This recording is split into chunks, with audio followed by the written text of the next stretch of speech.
knows where the seeds are. Our beehive. Oh, nice. Making fresh honey. Seems to be doing pretty good. They're kicking out all the dead ones right now. There was some dead ones in the hive from last year, so they go in and they clean up all the dead bees, and then establish the hives themselves, so they have a nice strong hive. They clean the whole entire hive out and make some really good honey for us. It's really good. It's these are Italian bees, so they're a little bit more friendly than your average bee. Like we had Russian ones last year, and they were super aggressive, and you didn't really want to mess with them because they'll come at you and attack you. These are Italian bees, so they're a little bit more docile. They will sting you. They are a bee, you know. They are a honey bee. They will protect their nest, but as far as being aggressive, bees actually get used to your smell. They get used to your sound. They get used to your smell. And they get used to you being around, and then they're not annoyed by your presence anymore. They actually get used to it, so they won't hurt you. They have 50 times the smell of a human. So bees have an incredible sense of smell, which you never really think about. But bees are like really smart. And like they actually remember your sound, they remember your smell, they remember all your stuff. You can see all the dead ones. See here? These are all the ones they've actually moved out of the hive that died last year. Because we had a hive that didn't do well and a lot of them died off. And now all these bees, the worker bees, are taking all the dead ones out of the hive and putting them down there and getting rid of them out of the hive. So they're got a new life in there, have a nice new clean hive.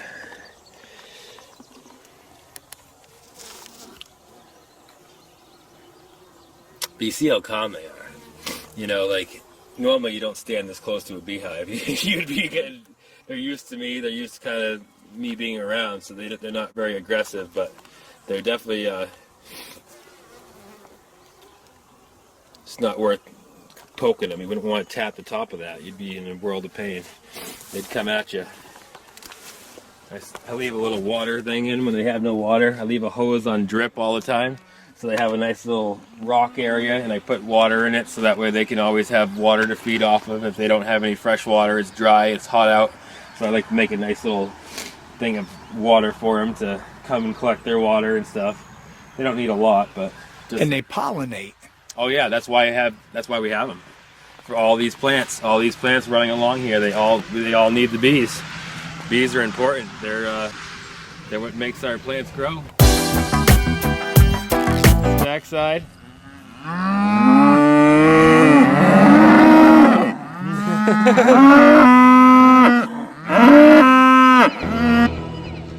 In Maine, cows are king, and the smallest of insects sometimes goes unnoticed. But that doesn't mean they're any less important. So how does that beautiful bounty get from here over into here, and finally into here?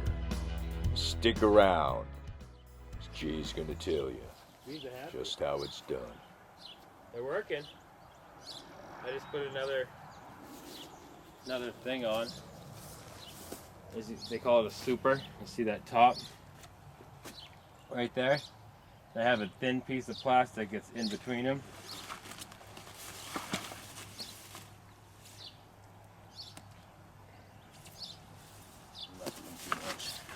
I'll piss them off. But it's a queen excluder. So it's like a little grate, and it's plastic. And the queens are too fat to get up through them.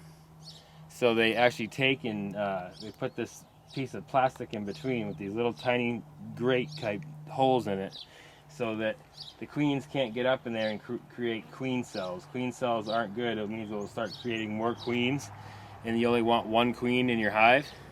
So that's where all the honey is going to collect, is in the top super right there. This will all be full of honey, but potentially there'll be queen cells in the bottom. If you keep stacking up with the queen excluder, it means that everything above that the queen can't get to, so it's only going to be worker bees, and it's only going to be straight honey. No brood, no and the other stuff that the bees produce.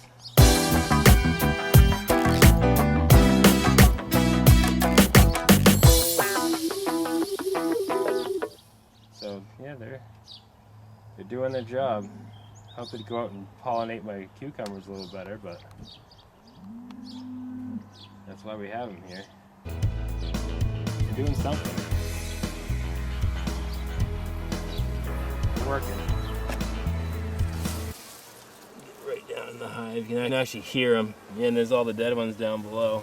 It's really hard to see. See, I got the bees going in and out.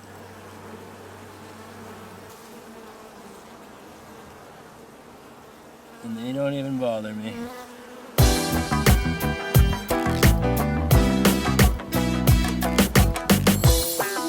I went and checked it to see how heavy it was without my mask on. It got stuck in the eyeball. So yeah, it was heavy, but I knew better. I picked up and separated their hive with no gear on, no nothing, and then came right in and got me right underneath the eye, swelled my eye all up. I looked ridiculous.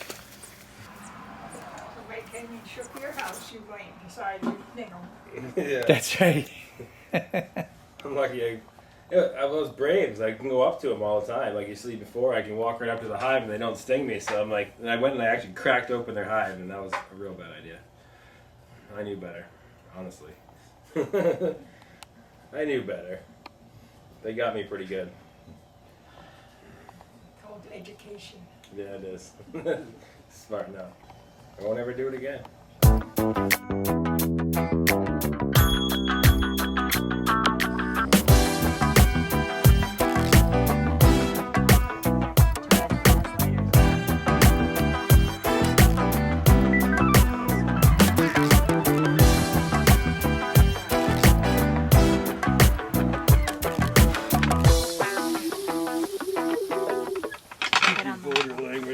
Do you have a lighter? Okay. I don't know if it's going to start like that. You need the needles to start. It's like a piece of paper. Listen, you don't tell me. I'm just telling you. How many forest fires I've started in my life? Hopefully not. 0, actually. Last one. Good. Good. Don't burn your mask.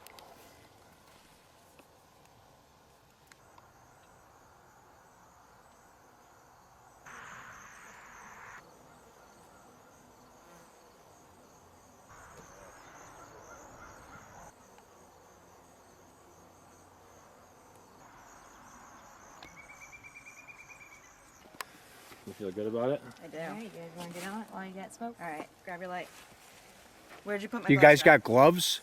Yes. Yeah, we do. Not on. So we're going to do one at a time. Pull one, blast it. Yeah. Okay. Here, let me get my... Fix my hood real quick.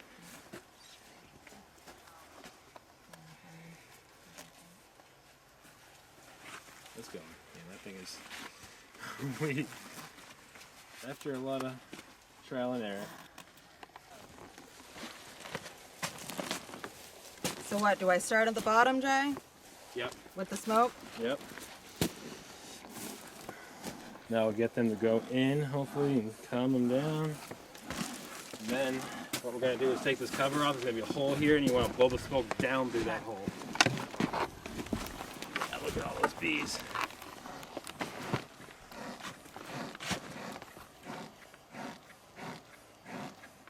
Okay. Okay. Wow, dude. That is a healthy hive right there, my friends. Get right on. Alright, so what I'm gonna have to do is separate this. Get right on top of that, Mike. You can take a look at that. They're not pissed off yet. No, they're not.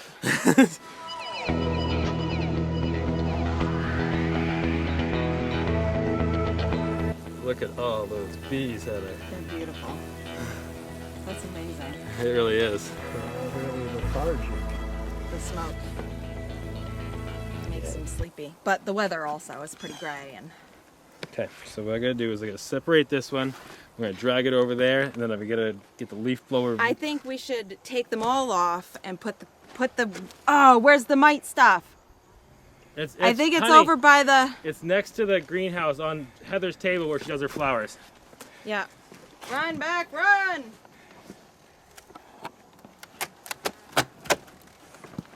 So I think we should just lay them out on that wagon. You think so? I do. I think we should do one at a time, maybe. Well, then you're gonna have to start the leaf blower up. I mean, I guess if they're all separated, I could come over and grab them, but.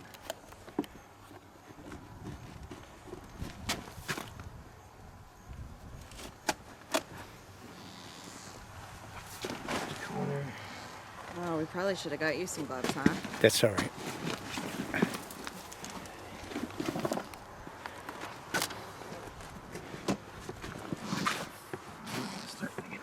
Ornery.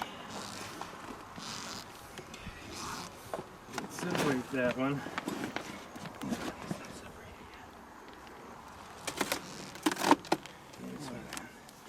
Okay, I think we gotta do one at a time. Yeah. Yeah, because I can't get that bottom one off yet. We got the tool here. I'm gonna bring this guy over. And we're gonna friggin' blast him. Ready? There we go. They're gonna be pissed.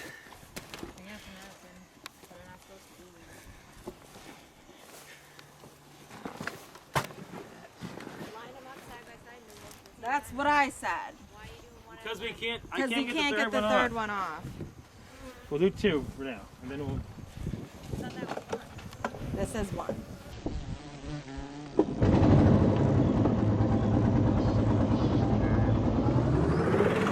All right, Mike, you're gonna get blasted, buddy.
There's still some in it though. Look. That's okay. There's always going to be some in it, is what I was told. There is some, but it's not a lot. I'm going to try to keep going back in there, so. Yeah, let's get the other one.